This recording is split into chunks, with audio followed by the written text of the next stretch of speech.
Good evening, and welcome to Story of the Cosmos. Tonight, we go looking for the true edge of the solar system, a boundary far past anything any telescope has ever actually seen. Where does it end, really? Past the planets? Past the last frozen debris drifting beyond Neptune? Past even the farthest reach of every spacecraft humanity has ever launched? The truest answer is a shell, vast, spherical, wrapped completely around everything we know, holding what may be hundreds of billions, perhaps trillions, of icy bodies. And not one of them has ever been seen directly, by any telescope on the ground or any camera in orbit. Everything familiar to us, the sun, the planets, every world and every fragment of frozen rubble we have ever charted, sits tucked inside something almost impossible to picture. A sphere so wide that sunlight itself, the fastest thing there is, needs well over a year just to climb from the sun out past its farthest edge. No probe has ever reached it. No image has ever confirmed a single object within it. Its trillion icy residents have only ever been counted in the dark, inferred rather than witnessed, known only because, once in a great while, the ice and dust of one catches enough light to be seen falling toward the sun. And still, somehow, we are certain it is there. Out beyond everything we have ever mapped, in a cold few will ever imagine, an entire hidden population of the solar system waits, ancient, silent, and almost entirely unseen. This is the shell around everything.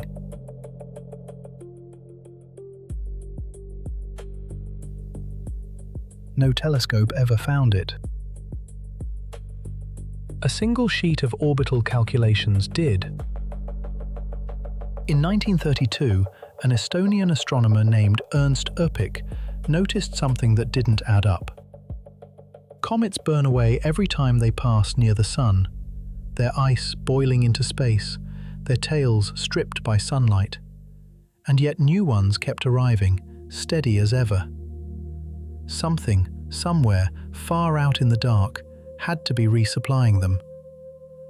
Öpik proposed a distant reservoir, a source no one had seen, simply because the arithmetic of survival demanded one exist.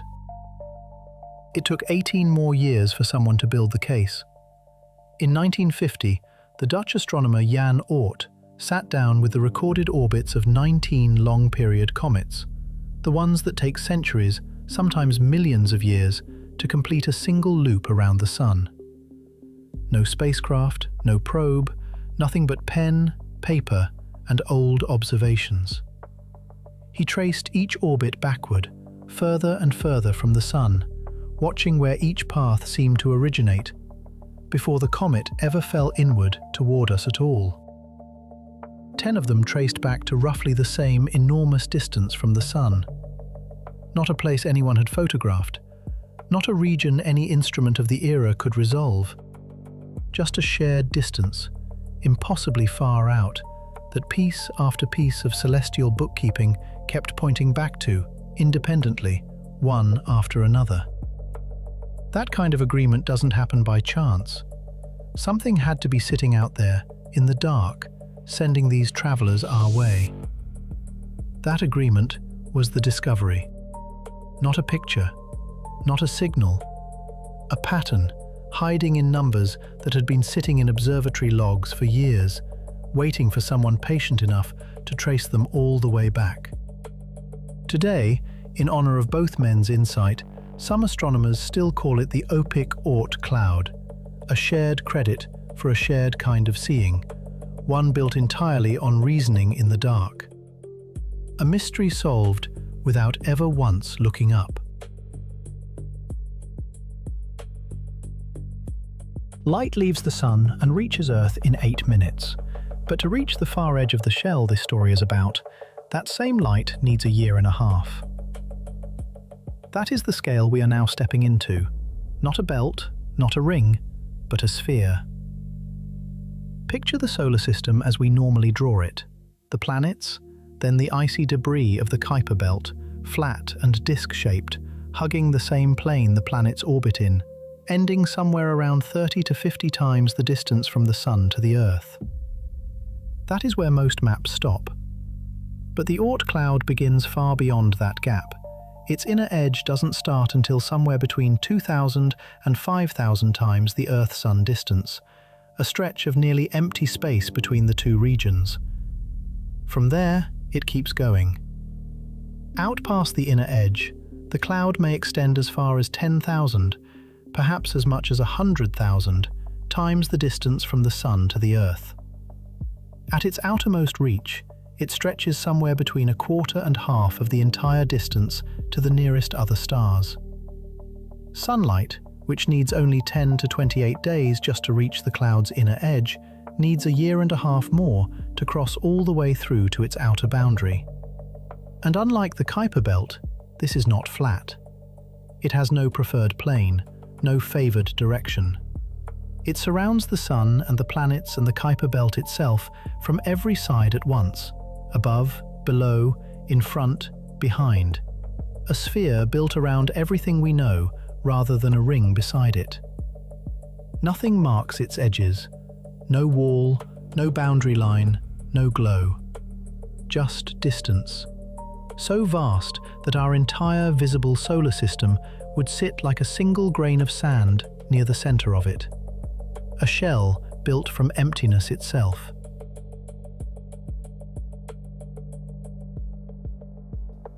A single comet out here might be only a few kilometers wide, smaller than most cities, and utterly alone. Frozen water, carbon monoxide, carbon dioxide, methane, ethane, hydrogen cyanide, mixed with silicate dust and dark, tar-like organic material in roughly equal parts. That is what a comet actually is, out where the Sun is only ever a bright point of light. Not a snowball in the way a snowball melts, a snowball that simply holds. Between them lies mostly nothing. Comets out here typically sit millions of kilometers apart. No crowd, no swarm, just scattered stillness. No wind to feel it. No sound to carry across all that distance. The cold settles around 10 Kelvin, barely above absolute zero, and noticeably colder than the Kuiper Belt closer in. And how much of all this ice actually exists remains genuinely unresolved. Estimates for the cloud's entire mass range from just a few times the weight of Earth to several dozen. The gap comes down to one unanswerable question. How many small, unseen comets are actually out there, drifting? Most stay hidden forever, but not all of them. In 2021, astronomers looking back through an old data archive, sky images from the Dark Energy Survey, some dating to 2014, noticed something that had been sitting there, unnoticed, for years. A comet, already more than 20 astronomical units out, farther than Uranus. Frame after frame, across years of unrelated data, it had simply been waiting to be seen. They named it Bernardinelli-Bernstein. Roughly 140 kilometers across, it is the largest Oort Cloud comet ever confirmed, nearly twice the width of Hale-Bopp. And it is active. In 2024, radio telescopes caught it venting jets of gas while still more than 16 astronomical units from the Sun, far too cold and far too distant for ordinary water ice to explain. Carbon monoxide was doing the work instead, sublimating quietly straight into space. A city-sized snowball, breathing in the dark. And so it rests. By one early reckoning, 9 comets out of every 10 drifting in that shell never belonged to the Sun at all. Where all that ice actually came from is one of the Oort Cloud's oldest open questions, and there are 2 very different answers competing for it. The first is the simpler story, birth by scattering. In the solar system's first few 100 million years, the young giant planets flung icy debris outward by the sheer force of their gravity. Jupiter and Saturn were so massive that most of what they touched was thrown clean out of the solar system, lost to interstellar space entirely. Uranus and Neptune, gentler by comparison, did something subtler. They lifted smaller bodies onto huge, looping orbits without quite letting go of them. Over billions of years, the slow tug of the Milky Way itself and the occasional passing star pulled those orbits' closest points away from the planets for good, sealing them into the cloud we describe today. The second story is stranger and harder to simply accept. Before the Sun drifted off alone, it was born inside a crowded cluster of sibling stars, jostling in close proximity for a few million years. Some researchers argue that, during that crowded youth, the Sun's gravity reached out and captured icy bodies that had formed around those other stars, not around itself at all. One influential simulation put the numbers at a startling level. More than 90% of the Oort Cloud's current population might have been captured from other young stars. Later models tell a calmer story, most of the cloud homegrown, with a smaller but still meaningful share adopted. Comets we know by name, Hale-Bopp, McNaught, Hyakutake, could, in this view, be inherited. Relics of sibling stars that scattered and drifted apart long ago. No one has settled which story is truer, or whether both are, in different proportions, simply true together. The evidence so far can't fully separate them. So the shell surrounding everything we know may be part memory, part inheritance, and no one yet knows the ratio.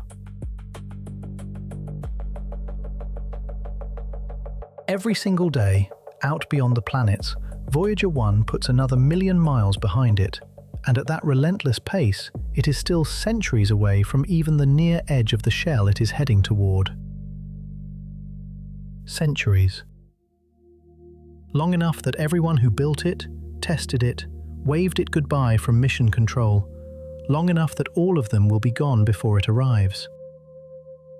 The spacecraft itself will likely still be moving, coasting on nothing but the momentum it carried away from the Sun decades ago. No engine burning, no course correction needed.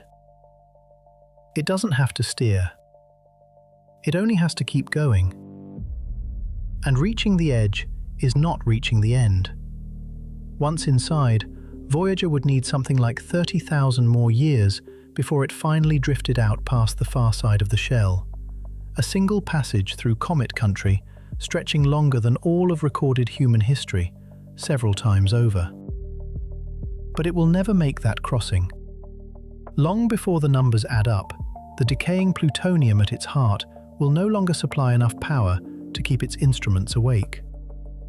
One by one, its systems are already being switched off to stretch what power remains. And at some point, still deep in open space, still short of its destination, Voyager will simply go quiet.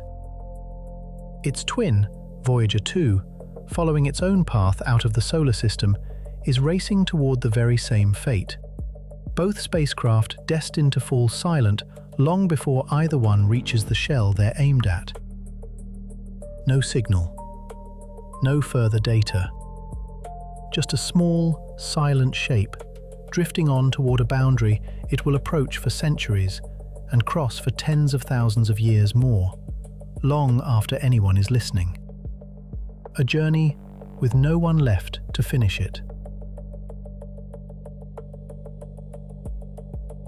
A star once slipped past the edge of our solar system, and nobody on Earth ever knew.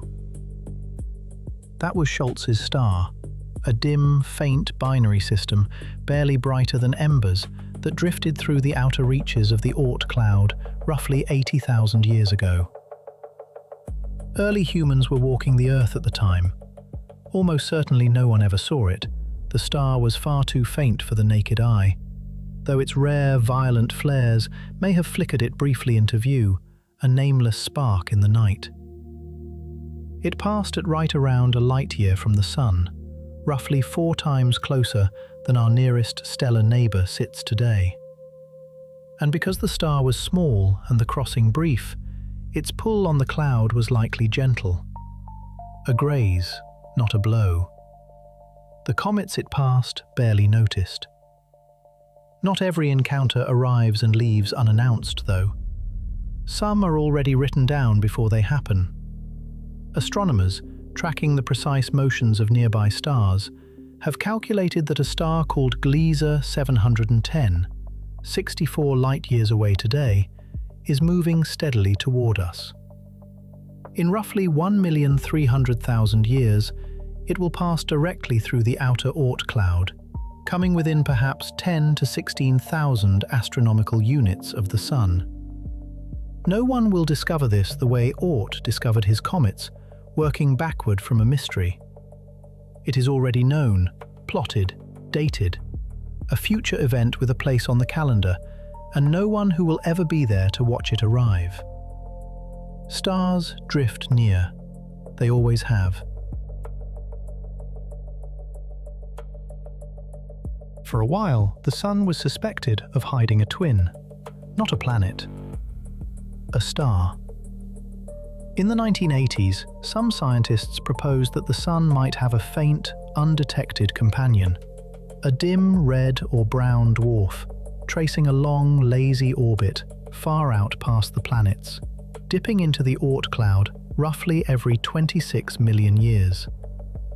Each pass, the idea went, would jostle enough comets loose to send a hail of them falling toward Earth, a shower dense enough, on occasion, to explain a pattern of mass extinctions some researchers thought they could see buried in the fossil record, spaced out with an eerie, almost clockwork regularity. They gave this hidden star a name: Nemesis. It was a dramatic idea, and for a time, a genuinely serious one. Astronomers searched the sky for it, patiently, methodically, sifting through survey after survey, decade after decade, for any faint point of light drifting the way a bound stellar companion should drift. They never found it. The surveys grew deeper, the sky grew more complete, and Nemesis simply never turned up. Not in the data, not anywhere. Most astronomers today consider the idea abandoned, a bold hypothesis tested honestly and quietly let go. But something odd out there still hasn't gone away. A handful of the most distant known objects, icy bodies orbiting far beyond Neptune, seem to share an unusual clustering in their orbits. Some astronomers argue that an unseen planet, several times the mass of Earth, could be quietly shepherding them into place. Others find that the pattern may say more about where our telescopes happen to look than about what is actually out there. They call the hypothetical world Planet 9. No telescope has ever captured it. No one is certain it exists at all. The question is still open. Every so often, a stranger drifts through our own solar system, an icy fragment on a path that traces back not to our Sun, but to some other star, light years away, and we have simply never been close enough to see where it truly came from. Some scientists believe wanderers like this may actually outnumber our own comets in the quiet spaces between the stars, fragments of other suns' own shells, adrift, belonging to no one anymore. If that is true, then somewhere out there, other stars are very likely wrapped in shells, just like ours. Trillions of quiet, icy bodies circling patiently in the dark, waiting the way ours waits. Our own shell is unimaginably vast by any measure we are used to, and still, it is only the space immediately around one ordinary star, near the edge of one arm of one galaxy, among more galaxies than anyone has ever finished counting.